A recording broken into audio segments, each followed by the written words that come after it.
Welcome to the Summoner's Rift preview. By now, you've probably heard about the update to Summoner's Rift, so we'd like to share more detail behind what we're trying to accomplish. Let's start with clarity. For us, this is about making all gameplay information more readable. One way we've tried to accomplish this is by controlling color, saturation, and level of detail in the environment, so it doesn't distract from that Lissandra claw sneaking up behind you. In most situations, the first thing you should see is the UI, followed by visual effects, like champion abilities and summoner spells. Then champions, minions, and monsters. And finally, the environment itself. Basically, we want you to be focused on fighting your opponents, not the game. Check out this comparison of the current Rift against the updated version. The navigation mesh, which dictates where you can and can't move, is partially obscured by the environment on the current map. Now the environment's out of your way, making pathable space, flashable walls, and possible ward placements easier to see. Another way we've tried to improve clarity is by making it easier for players to orient themselves. Each jungle quadrant now has a unique theme, so your location is more obvious at a glance.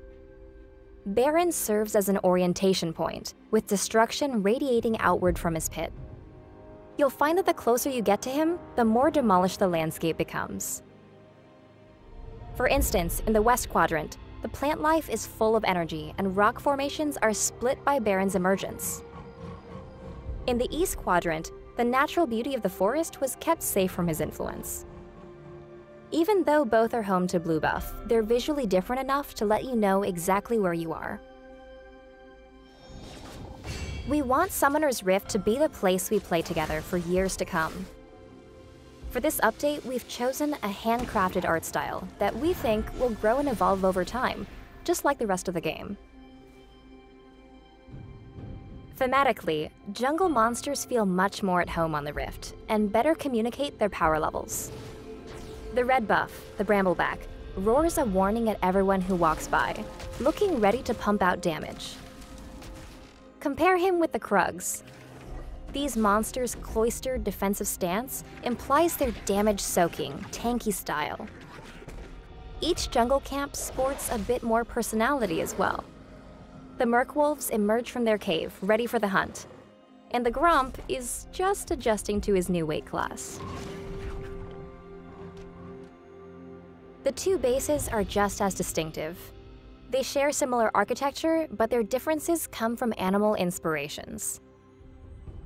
Red base features an owl motif and curvilinear shapes, whereas the blue base is inspired by a stag theme and blockier shapes.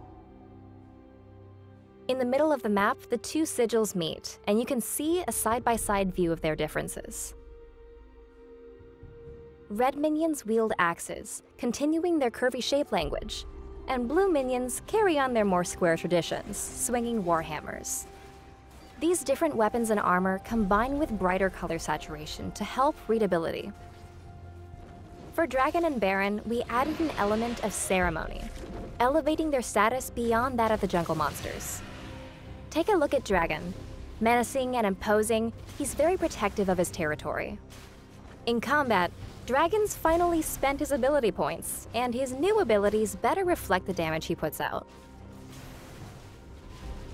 Baron's new look is complemented by a redesigned kit that shows his status as the toughest boss on the Rift, and indicates how much damage he can do.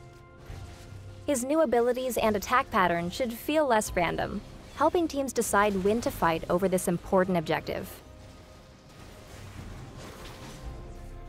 Please keep in mind that nothing's 100% complete yet, and that there are still months of effort ahead. On PBE, we'll be listening while we make tweaks, squash bugs, and improve performance.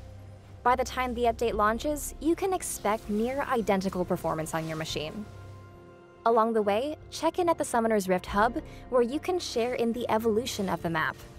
There, the conversation will continue, with dev blogs, Q&As, and patch notes that detail the latest changes. Thanks for tuning in.